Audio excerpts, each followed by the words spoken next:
Equinoxe Télévision, au-delà de l'image, nous rendons compte.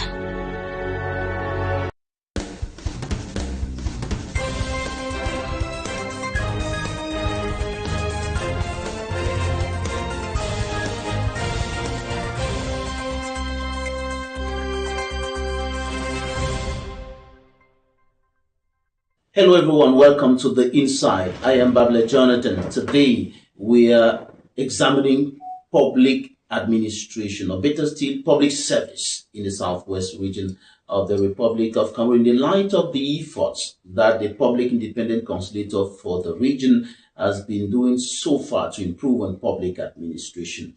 And we're looking at these within the context of the Anglophone crisis that brought in the Public Independent Conciliator's office. It was as a result of the Anglophone crisis that the Major National Dialogue was organized in 2019, and from the Major National Dialogue came the Special Status and then the office of the Public Independent Conciliator. And in Cameroon, the Public Independent Conciliator is an independent authority responsible for settling disputes between citizens and regional and, of course, council administrations, and they are appointed by a decree. And the current Public Independent Conciliators for the Northwest and Southwest regions of the country were appointed by decree number 2021/342, and they have been in office, and their non-renewable 6-year mandate is fast coming to an end. We're looking at what the Public Independent Conciliator of the Southwest region has been doing so far on the ground, with the publication of annual reports on the situation of public service in the southwest region of the country, and fighting for good governance, ensuring that the rights of the people to public service are respected. We're looking at what has been done so far, what has been achieved, what are the challenges on ground. Stay with us and meet our guests in some few seconds.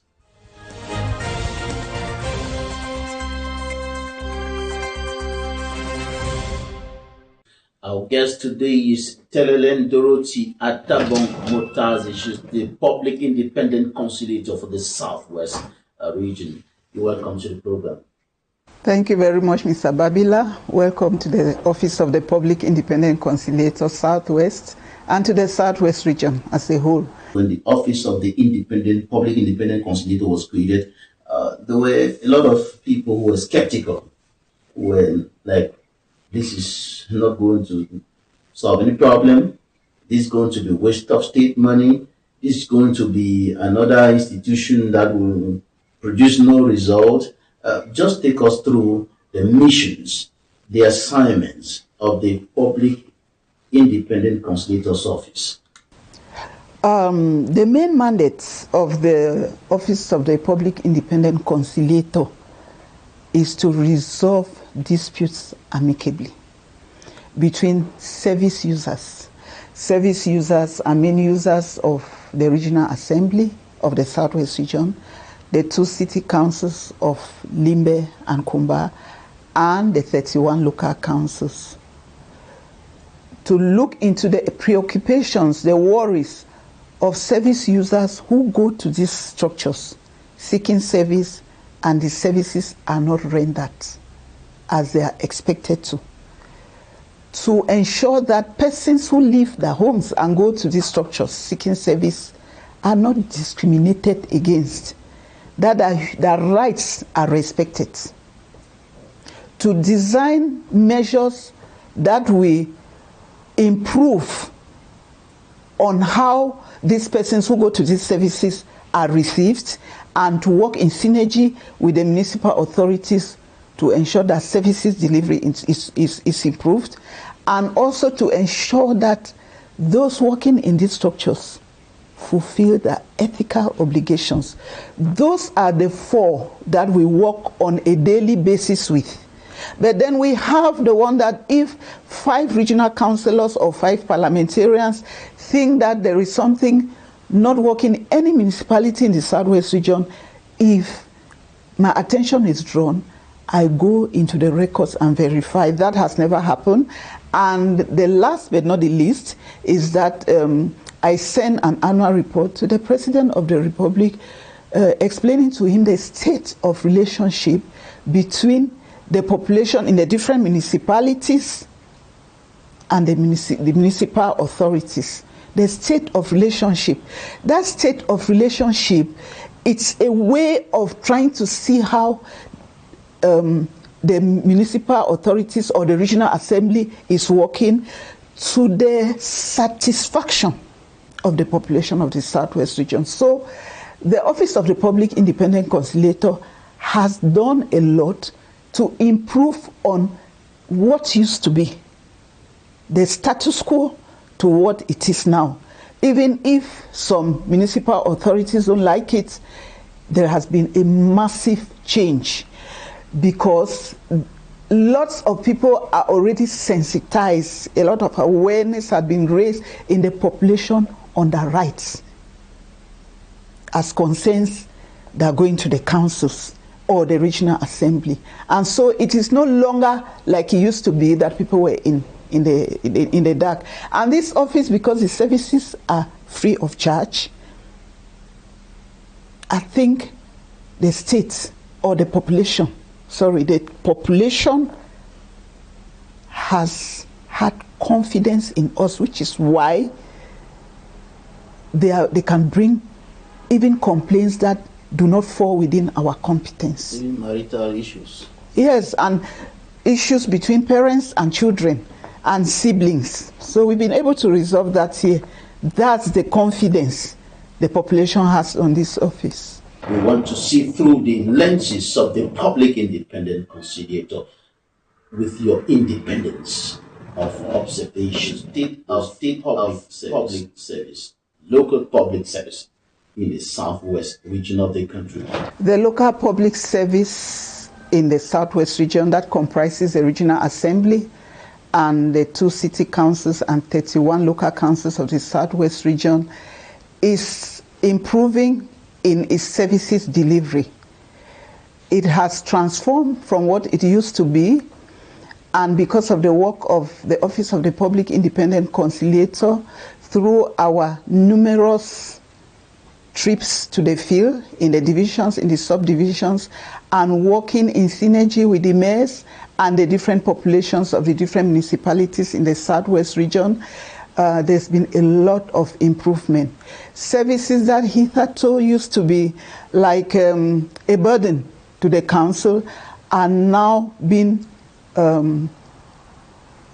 given following the regulations laid down by the state.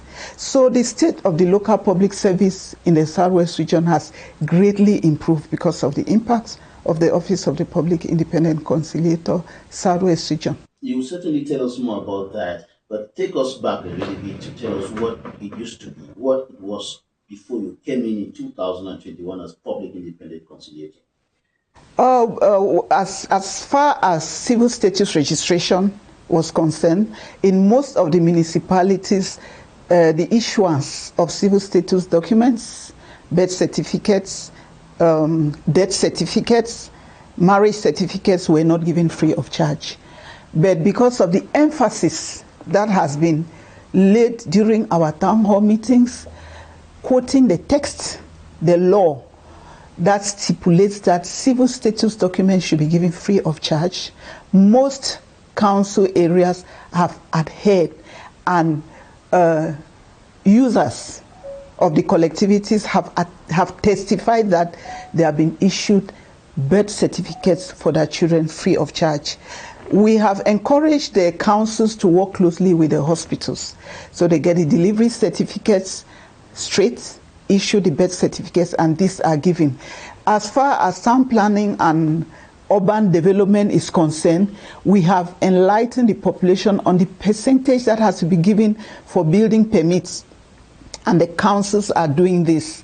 We have also talked a lot with municipal policing through our sensitization seminars to say that the municipal police are there to help the population.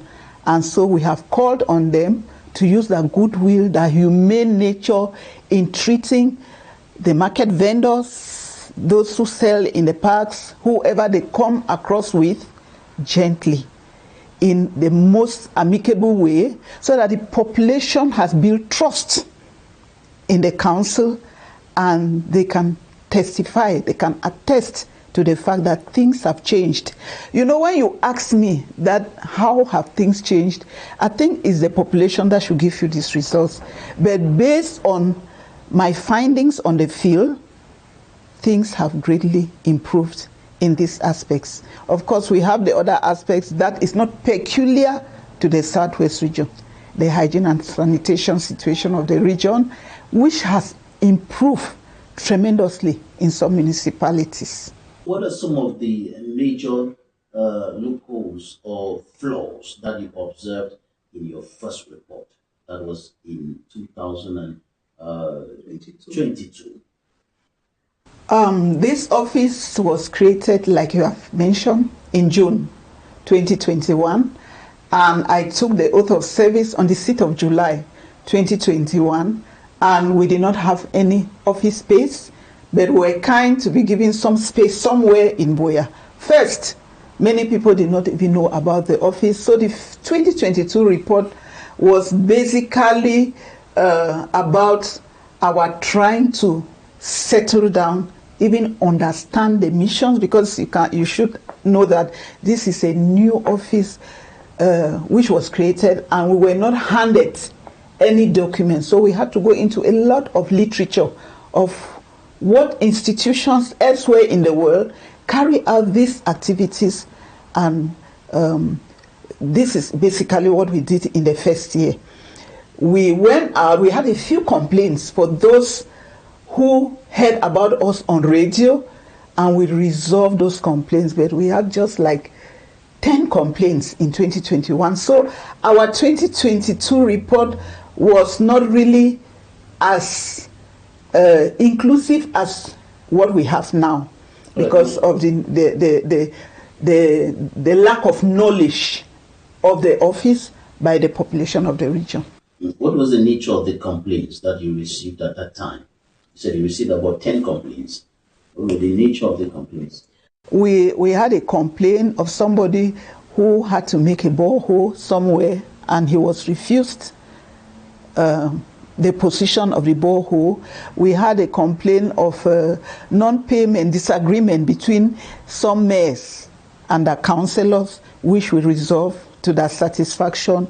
And we had a few complaints on persons who just came to complain, having heard about our office, about family problems, right, which were not within our competence, but which we solved. Family problems are not within the competence of the Office of the Public Independent Conciliator? No, they are not. But when they come here, because of the confidence they have in us, we've solved so many of them along the course of the execution of our duties. Your subsequent reports after the first, I think the second and the third, so came under a lot of criticism, rejection by some of the councils where there was corruption that you identified, there were some illegal practices that did not respect the law. Of course, you know that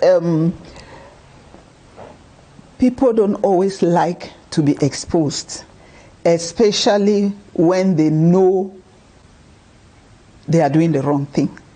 So our report has all along from 2023, after we worked for the whole of 2022, from 2023, 2024, 2025, our reports have been very objective, because we use different parameters to get our information which is documented.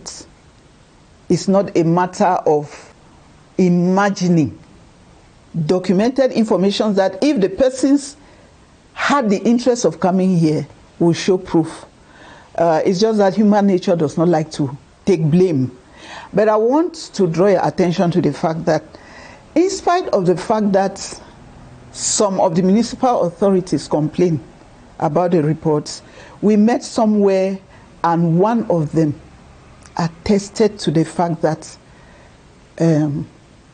Madam PIC, I'm sorry, because he reacted behind me and I heard, he said, I'm sorry I made that statement. when I went to the field, after your report, I discovered that actually the projects which I mentioned, which were like not executed, but on paper as executed, nothing was done. So I asked, Mr. Lord Mayor, how did you get the information then that you said you executed the project? He said he sent people down to the field. And I said, you can't send people down to the field to evaluate a project and they bring pictures and you take the picture as gospel truth. So that is just one episode, and many of them know that the report is very genuine and objective. This office does not have any bias to make any municipal authority leave office or to give them, to discredit them. Our target is that we work in synergy to ensure that they improve on their service delivery and they are accountable to whatever they are doing in the municipalities. Earlier you mentioned the issue of projects that are executed on paper but not executed on ground. There are also issues of you mentioned also issues about people paying for services that are normally free according to the law. How bad was that situation when you came? The situation of projects that have been abandoned, projects that are executed on paper and not executed on ground, and things like that. These aspects of projects executed or not do not fall within my competence. I think there is an appropriate deconcentrated services in the region that will give that, because my role is not to go back and see projects that were executed or not executed. There is a ministerial department in charge of that. But because projects are given in the municipality and decentralization has to be felt at the grassroots, and because the Office of the Public Independent Conciliator is there to ensure that services delivery between the population and the council is smooth, we come in when we realize that there is a project that is poorly done. I want to say that there has been a lot of improvement from the time that I came in, that the Office of the Public Independent Conciliator was instituted, and our very aggressive descent to the field, and with the collaboration of the community-based liaison officers who are like our eyes and ears on the field, who give us information on projects which are not well executed or half executed or not even executed.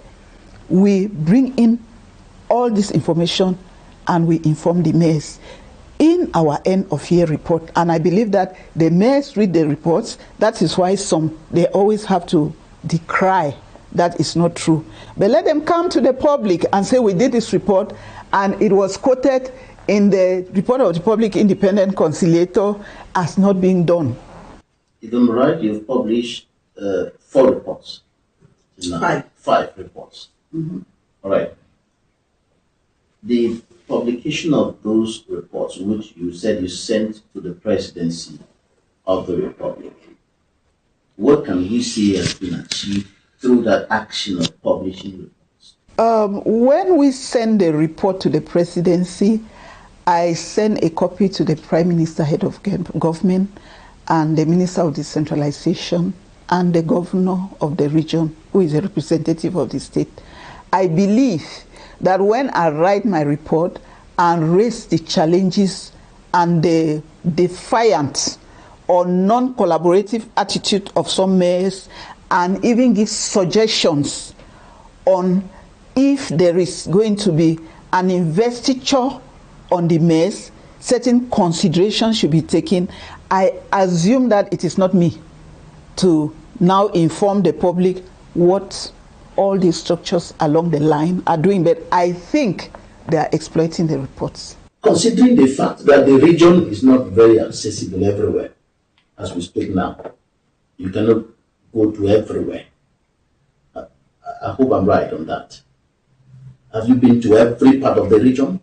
Yes, I have. You've gone to Kwakwa? Yes, sir. Kwakwa, just by the side of Kumba. I have been to Wabane, Alo, Menji, the Bakassi Peninsula, Eyumojok, Upper Bayang, Manfe Central, Bangem, Tombe, Nguti. We've covered the whole region. The only place we have not gone to is Akwaya. And we have to go to Akwaya on the 30th of July. So the Office of the Public Independent Conciliator, the PIC, the personnel, we have been on the ground. We have not sat in Boya to get this information. And I want to tell you that when we go out, it's for town hall meetings.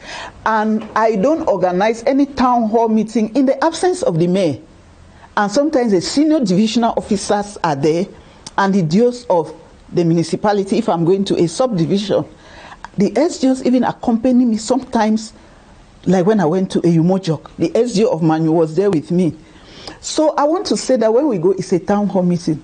We bring market vendors, farmers, bike riders, Clando, everybody in the municipality, and we have the councillors of the municipality and the workers of the municipality who sit there.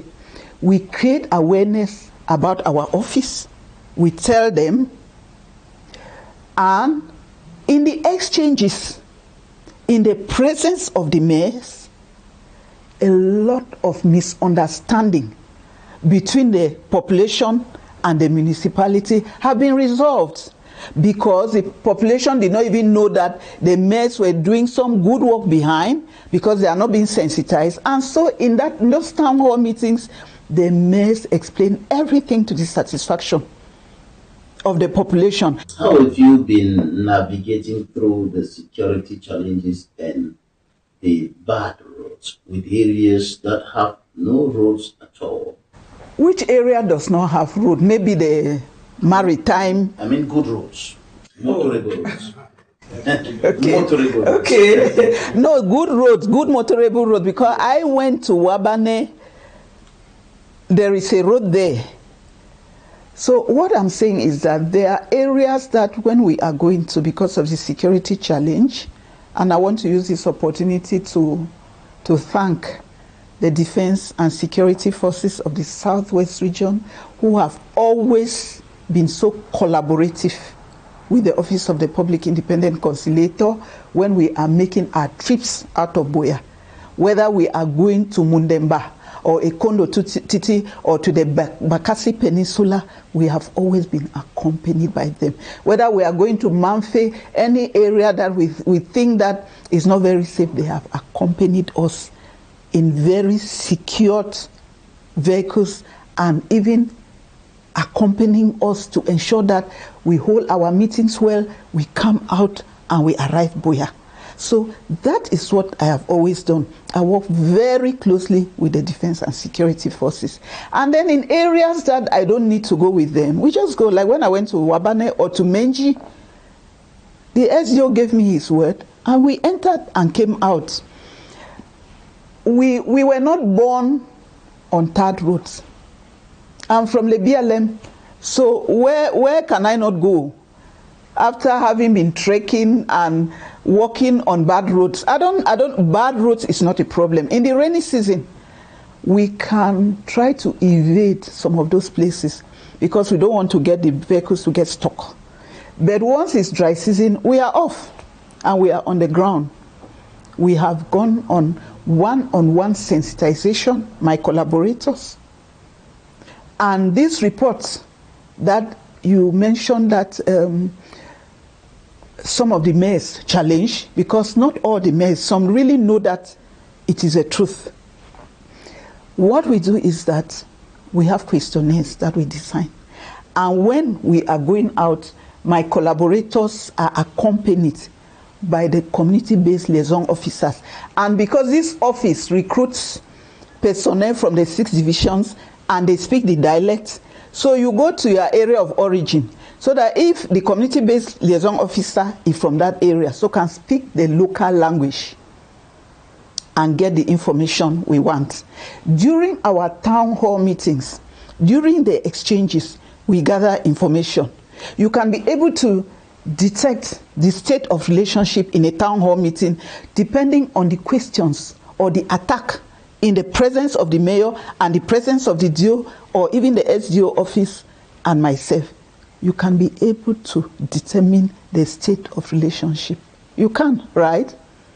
If you are sitting and you see the type of questions coming from the floor, you can be able to know whether this mayor is accepted, is even doing a bit of its job or is not doing anything, because the population they don't hide anything. They tell the mayor, you are an absentee mayor. Madam, let them change him. What message is that sending? In the presence of the mayor, not in the absence. So it's not a matter of us sitting here and thinking that we'll just gather any type of information. No, we get it from the questionnaire, through our town hall meetings, our sensitization, one-on-one sensitization on the field, and the complaints that come to the office. Why haven't you gone to Acquire till now? Your mandate is soon coming to an end. 6 years. You have not gone to Acquire. I was supposed to go to Acquire, but the mayor was not very collaborative until I had to seek the opinion of the representative, the supervisory authority, who is a representative of the state in that division. And like I say, we are going to Acquire on the 30th of this month. That's the only municipality, and that was because the mayor wanted to. I gave him time because we are not at loggerheads. This office is not at loggerheads with the mayor. We want to work in collaboration for the good, the improvement of services to the municipalities. So when I tried once, I tried a second time, I decided to take the bull by the horns. He now called and said, okay, we should come, because the SDO called him. So it's not like I decided not to go to Acquire. It was because of the mayor's hesitant attitude that we are together. From your point of view, from your reading of that situation, what was the problem? Why would the mayor be hesitant to have you come to his municipality and do your job? He will answer that question, but I think I had programmed to go to Acquire. Then there was a meeting called in Yaoundé. So I called him to say, oh, I'm sorry, I cannot come because I have to attend a meeting in Yaoundé, which I did. Well, we retain that you're going to Acquire on the 30th, even though the mayor said the meeting will be in Manfi. Well, the most important thing would be that the people of Acquire should benefit from the services of the public independent conciliator. I guess that's why you're going there. Exactly. Let's take a short break. Time for us to go to the newsstands, and we want to look at what the newspapers reported this week. We're bringing to you the press review right now, and we'll be right back in a moment.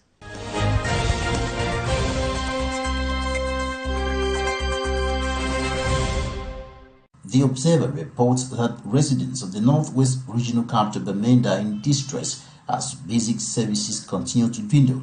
Electricity distribution company Socadel stays mute as Bamenda witnesses power rationing. Camwater fails to explain non-availability of potable water around the central business district. 2 weeks on, cooking gas sells at 15,000 francs CFA despite availability of the gas plant in Bamenda. Fuel sells at 1,000 francs CFA per litre as a result of limited supply in Bamenda. The post-weekender, Indian locals cry out as Pamong's heavily armed foreign mercenaries molest and terrorize residents. Complainants accuse so-called Bayelsa boys of beating civilians and demanding ID cards. Pamol General Manager declines to address allegations, says only state authorities can respond to security matters. Cameroon Echoes reports that Honorable Njume Peter confronted the Minister of Public Works for isolating the Indian Division on road programs. This was during the question and answer session in the June session of Parliament. Cameroon Tribune reports the fight against disorder in the country's mining sector. It highlights remarks made by the Ministers of Communication and Mines, Industry and Technological Development during a recent joint press conference in Yaoundé. And Cameroon Insider says government has unveiled strategies to reform the mining sector and the fight against fraud. The paper goes further to indicate that the acting Minister of Mines, Industry and Technological Development, Professor Fu Callistus Gentry, together with his counterpart of communication and government spokesperson Rene Emmanuel Sadi, detailed measures being taken by the state not only to maximize the gains of the country's mineral endowments, but also to effectively tackle the massive fraud currently rocking the sector. On the same issue, The Voice tells its readers that the government has unveiled what it qualifies as a historic transition of Cameroon to an industrial nation with 10 mega projects. Municipal update, boosting state covers and national development. Minister Fu Callistus details major mining projects to pump in billions. And Daily Voice writes, access to land justice, no woman left behind. Land has no gender, Cameroon's laws still do. According to the paper, the soil does not ask whose hands till it and does the planting, but Cameroon's land system has long asked whose name is on the title, and for millions of women, the answer has been silent. The Horizon highlights an emergency meeting of the ruling Cameroon People's Democratic Movement, CPDM political party, convened for 22nd of July in the nation's capital, Yaoundé. Municipal update reports that a Swiss investor has expressed interest in the Limbe Seaport project, and this was during an audience with Prime Minister Chief Dr. Joseph Jangote. As reported by the Guardian Post, the French ambassador to Cameroon revealed during the French National Day celebration that over 964 billion francs CFA have been invested in Cameroon in 20 years. Another issue of Cameroon Tribune highlights priorities of the Cameroon World Bank Corporation, including the rehabilitation of the Douala-Yaoundé-Bangui Highway, the development of the energy sector, agriculture, irrigation infrastructures, and human capital. These major areas of interest were identified during an audience granted by Prime Minister Chief Dr. Joseph Jangote to the Cameroon Country Director of the World Bank, Cheikh Kante.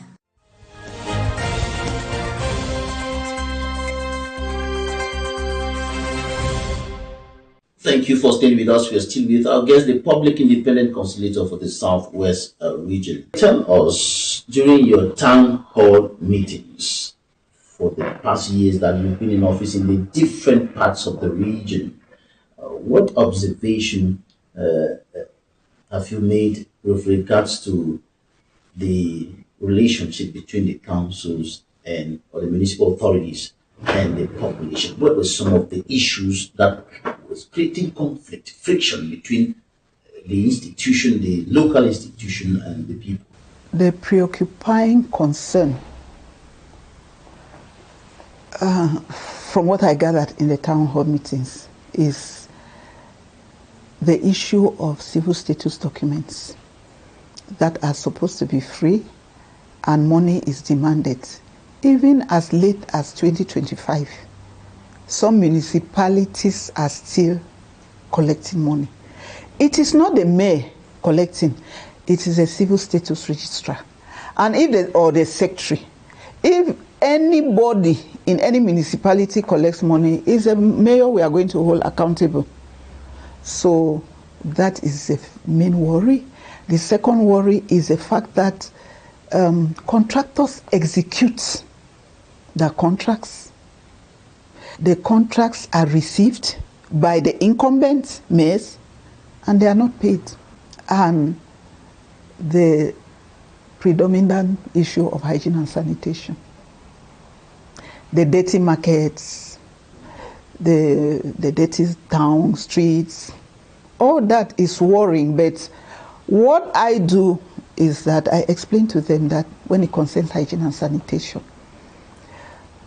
in Cameroon we think that because the mayor is supposed to clean the dirt, so we just open our doors and throw the dirt on the road, or we sweep and fill the gutters with dirt. In as much as we go to the field to talk about the rights of the citizens, we also tell them about their obligations towards the council. So it is a two-way traffic. It's not like it's only the council. Because it is a two-way traffic, we have our own part to do. The municipalities have their own part to do. If I'm a parent and I have my baby, I decide not to make a birth certificate, and the deadline for the free issuance of the birth certificate has passed. The fact that you have to go to the court and spend money, and the court, for instance, in Lebialem is in Menji. So you from Wabane Alo, you must go to Menji. Who bears the cost? So those are some of the complaints, and I explained to them that the best thing is that when you have your child, make the birth certificate immediately. Don't wait until the child wants to write common entrance. Then you complain that, no, you are spending a lot of money, the council has asked for money. No, the council does not ask for money. Once you have done your court declaration and the document is in the council, it's free of charge. But because most of the population of the Southwest region is rural and some are not literate, they give room for them to be exploited by some of the council authorities who are not sent there by the mayors, but because they know the vulnerability of the citizens, so they go now and maybe use the name of the municipality. So in our town hall meetings, we try to explain to them, and we have not only the town hall meetings, we have the internet. We have banners, we have our flyers, we have our brochures. When we go to town hall meeting, we talk to them in the lingua franca that they can understand, sometimes in the vernacular, so that the population can understand. And then we have our national language broadcasters in Radio Boya who explain everything. Create awareness about this office, who can lay a complaint, who cannot lay a complaint, their rights, their obligation in the vernaculars of the Southwest region on a weekly basis. So the Office of the Public Independent Conciliator has used all avenues to ensure that the population of the Southwest region is informed. Apart from that, my collaborators go to the radio every day of the week. We have many radio stations, as far as Ultimate Radio in Bangem, Lakeside, in Kumba, the one in Limbe, Radio Bonakanda, the Limbe 2 community radio, the Tiko community radio. So we use all these avenues to ensure that we inform the population, we educate them so that they know their rights. And if somebody is asking them for money, they can protest or refuse and inform the mayor. And if the mayor does not act, then they can come ahead to the Office of the Public Independent Conciliator. All right, I want you to talk to us about the mechanism of verification that you've put in place to accepting the veracity of the information that you get from your different sources, the liaison officers, and the other sources that you use to put together the different.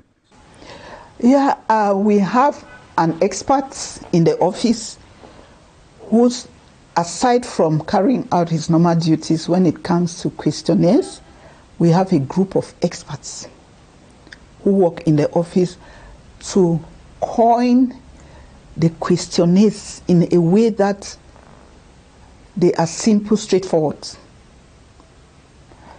And for the verification of the information from, for instance, the community-based liaison officers, I go towards the mayors. I call them. This information I got, and some of the mayors accept that they will look into it. For instance, there was an episode that somebody made a piggery upstream, and when they washed the piggery, everything was going into the stream. I drew the attention of the mayor, and the mayor told me that he had resolved the issue and that he didn't know. So I have a lot of communication and commissions with the community-based liaison officers who come here quarterly, and their reports I always tell them to give the true picture of the situation on the ground and not to be emotional or biased, so that in case any mayor wants to come and see what is written about the municipality, it reflects the situation on the ground. I think to a great extent, we are trying to ensure that our information is real, is genuine, is objective, is not biased. Another short break, time for us to bring to our viewers interviews of the week. So let's have interviews of the week right now, and we'll be right back in a minute.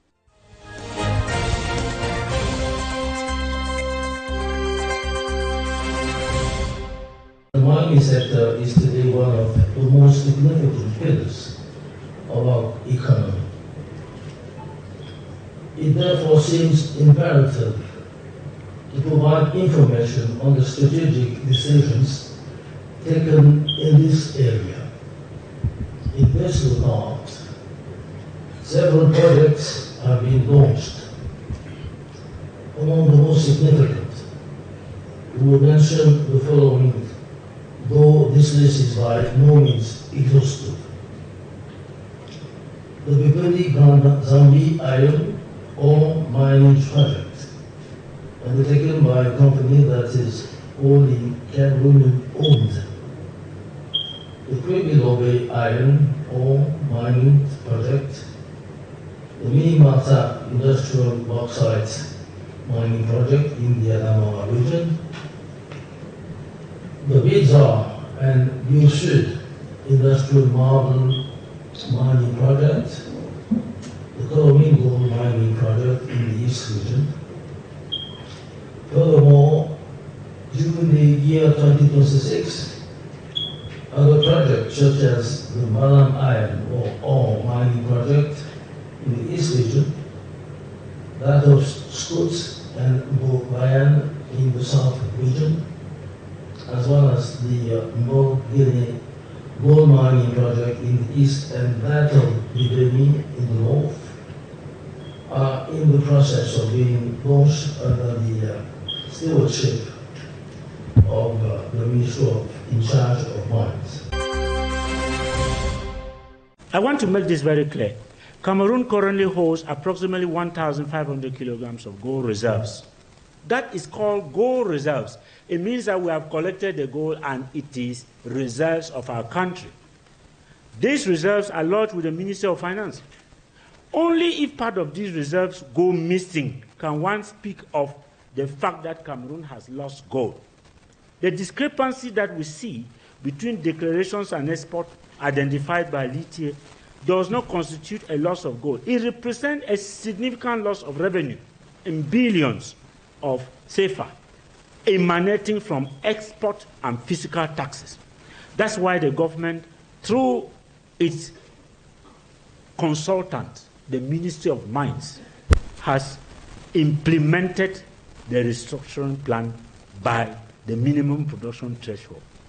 With the reassessment measures that will begin on 1st August, through the joint customs, taxation, Sonamin field operations, the state will start generating substantial revenue this 2026, estimated approximately 300 billion for the year. It is through reforms of this nature that Ghana and Mali became Africa's leading gold producers ahead of South Africa. By following the same path, I don't want to say I have a dream, but I say Cameroon will take its rightful place as a major gold producer in Africa.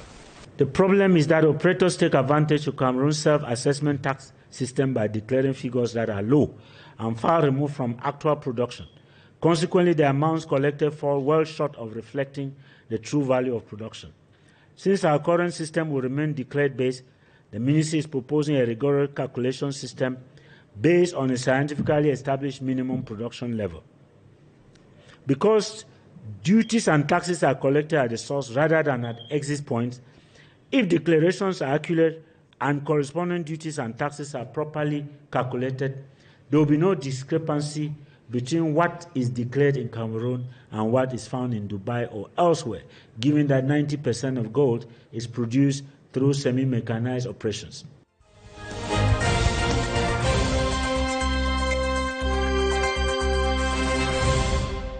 Thank you for staying with us. We're wrapping up this edition of the Insight. 6 years. You almost touched the end of your mandate, and your mandate is non-renewable. If you were to highlight your major achievements for the past 6 years, what would be those achievements? Thank you very much for that question. I have a few months to leave office, and for the 5 years I've been here, I think there has been a lot that the population of the Southwest region has learned. Because if you go around, if you go to fish markets, you go to markets, vendors, you go to the park, you go to the bike riders, you go to faith-based organizations, you go to women's groups, somebody must tell you that they have heard about this office, what it is doing, and they have at least known their rights, what their rights are and what their obligations are. We have done enough sensitization in the Southwest region, one. Secondly, the way the municipalities are working is no longer like they used to work, because they know we are like the watchdog and we are looking at them, and anything that we see which is not good, we are going to pinpoint them. So in as much as some may not like it, they have told the line and they are respecting procedures that are laid out by the state. They are trying as much as possible to do what the state expects. As far as projects are concerned, they are very alert. The municipal authorities and the president of regional assembly, they are very alert because they know that the office of the PIC is there and is looking at whatever is done well and is not done well. I want to say that there has been a marked improvement in some municipalities. I want to quote the Kumba City Council. He is one of those. This is one of the councils that rejected some elements in some of your first reports. But you see the Kumba City Council now, if you need to go there, as far as hygiene and sanitation is concerned, with that publicity, the Kumba 1, 2, and 3 and the city mayors, they are doing a formidable job to ensure that Kumba is clean. Go to Kumba and see how clean the place is, the number of roads that have been constructed. Farm to market roads in municipalities that are more rural are being opened by the mayors, because farmers need to bring their produce from the farm to the market to make money. So I think there has been a marked improvement from what used to be in 2021 and what is happening in the municipalities of the Southwest region this 2025, and even the regional assembly, because 2026, because I drew the attention of the president of the regional assembly to some facts, and I think there is a marked improvement. But like I said, it is not me, like a lizard, to start saying, oh, this is a job well done. I think it is good that the population should be able to assess and see if the Office of the Public Independent Conciliator Southwest has actually had an impact, and I know it will be in the affirmative. Your office came into existence within the context of the underground crisis, and it emanated from the major national dialogue as part of the solution to the issues that we still have anyway in these two regions. Can you say that your actions on the ground, the efforts of your office on the ground, have helped in pushing the two regions towards normalcy, pushing the two regions out of the troubled waters? Yes, I will talk of the Southwest, where I am operating from. There is relative peace in the Southwest now than even 2 years ago. This Monday syndrome of whatever imposed by is no longer working in some places. It's not only in Fako. I called somebody in Manfe today, and I was surprised. She told me she was off to her business place. I said, in Manfe, she said, everything, bikes are moving up and down. People, all the stores are open. People are going about their preoccupations. It's the same thing in Menji. It's the same thing in Mundemba, Ekondo Titi. So our trips to the field have helped to build trust in the population of the Southwest region. Because when we go out to the field, I always talk to the youths. I call on the youths to give peace a chance. I tell the youths that as a mother and as parents, whom the parents are, this is not the path that we, the parents, want for them. Yes, there was anger, but the anger should not last forever. So let them give peace a chance. And like I say, if you go to Menji, you go to Alo, you go to Wabane, the mayors are organizing the football tournaments in other municipalities. And the tournaments, the competitions, they take place every day from Monday. That shows that the Office of the Public Independent Conciliator, while touching on the population of the municipality by the outreach towards them, has created a great impact in the population. And they have realized that it's important that things should return to how they used to be before the problem started. Your mandate ends in some few months, but if you were asked to continue? I don't want to answer that question, because you cannot be answering a question which is to be in so many months. So when the time comes, I will decide on what to say. Even though the law says it's not renewable? Yes, I am very prepared. If it's not renewed, I'm very prepared. Everybody in my office is already aware that by this time next year, I'm out of here. And I'll be happy to go, because we have to give other people the opportunity to serve the state. We have to give other people the opportunity, and it's only when other people come that you can be able to maybe compare whether A did better or the incumbent is doing better. But I think that being the pioneer, I have done the best I can to lay the foundation of this office based on my experience as an educationist who walked around having meetings with the grassroots population. I have laid the foundation, a good foundation. Nobody can say I've not gone to that municipality. No mayor, you can interview them. I have been around the region. I don't operate from this office. You're happy to go. You fulfilled your mission. I have fulfilled my mission if I have to go. And I want to appreciate the head of state for the confidence he gave to me to champion an office that was little known, with no framework on how to go about its mission. I appreciate that, and I think I have done my best. I was going to say that maybe directors and board chair persons of many state corporations, state companies that have been in office out of the legal framework should hear you and be happy to go. That is not within my competence or my responsibility to make any allegation. I didn't want you to make any allegation. I was just drawing the attention so they can hear you.